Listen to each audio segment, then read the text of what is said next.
არა ის არაფერი არ იქნებოდა. არაფერი ქართული არ იქნებოდა. ეს საწინდარი იყო, ეს დასაწყისი იყო. და ისინი შეწირულები არიან. აი ზუსტად 9 აპრილს ჩემი და დასახიჩრებული იყო. მე მე-9 საავადმყოფოში მკურნალობდა და გარდაიცვალა. და მიახლდება ყველაფერი. შვილები ჩემი მეუღლე, შვილები პატრიოტები ვარ სამშობლოს და ქართველობას. ნამდვილი ქართველები ვარ, გული რომ მткиა.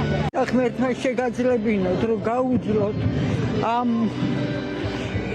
ასე როგორ შეიძლება სამშობლოს გაყიდო შვილო. მე წარმომიდგენია. მნიშვნელოვანია რომ ჩემმა შვილმა და ყველა მომავალმა თაობა მიცოდეს დღევანდელი დღის მნიშვნელობაზე. დღევანდელი დღის სიძვირფასაზე რომ ახალგაზრდებმა შესწირეთ თავი იმისთვის რომ ჩვენ დამოუკიდებელ საქართველოში გვეცხოვოთ. მადლობა მათ. საავადმყოფოში რო ყავდათ მიცვალებულები გადაყვანილი. აი ეს მომენტი იყო გასროლა რომ მოხდა და აი ძალიან მისე მახსოვს და